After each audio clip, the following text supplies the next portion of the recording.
I don't think I could come to work. I don't think I could collect a paycheck if I didn't feel that passion in me.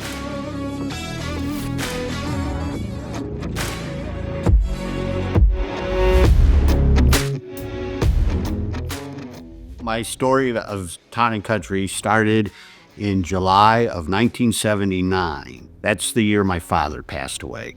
I was 13 years old. My mom was a waitress, and she had 6 kids at home. So I felt compelled to help the family and got a job. And I worked ever since. Next thing you know, all of us brothers, 5 of us, are working in the asphalt paving business. We just fell in love with the work. Get to go out work outside. It's sunny. I'm getting a suntan. I just loved it. And then I was getting paid for it on top of it. I was making $8 an hour, man. I was doing good.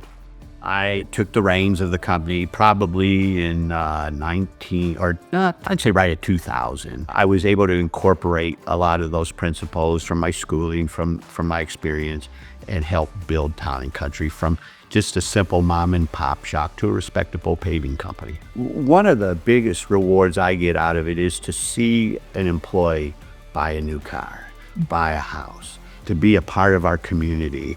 I am big into community involvement and always have been.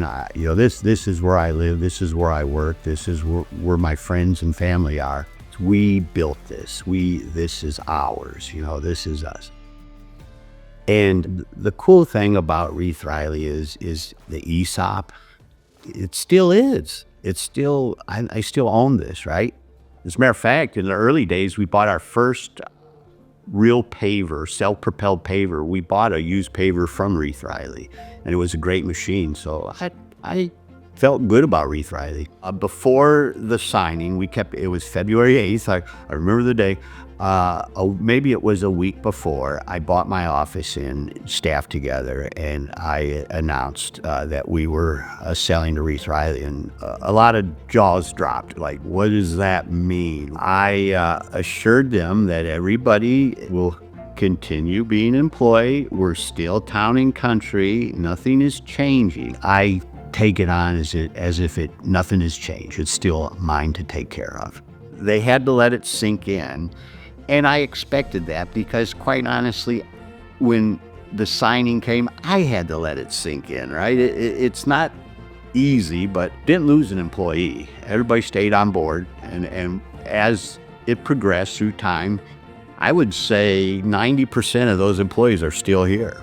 It just took that first year to get used to it, and I feel like I'm doing the same thing for the same reasons, and it was a little bit of a struggle, but as it turns out, it's great because the whole bidding, the whole accounting, it all works hand in hand.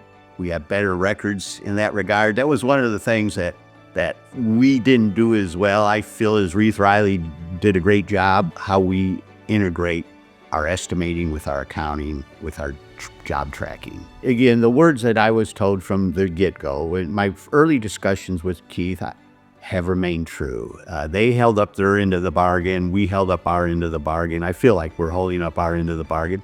I mean, they bought a profitable company, and we continue to be profitable, even more so with the help of Rieth-Riley and the resources that they bring to the table. Having all these departments, and not just having the departments. When I call the equipment yard, when I call HR, when I call claims, and I talk to somebody there, they're not like, well, we'll see what we can do. It's like, oh, we're on it.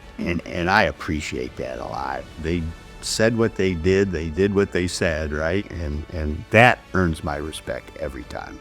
Rieth-Riley means that the business my family and I started and put together will continue long after I'm gone. And that means a lot to me. I always wondered, how's Town and Country going to survive?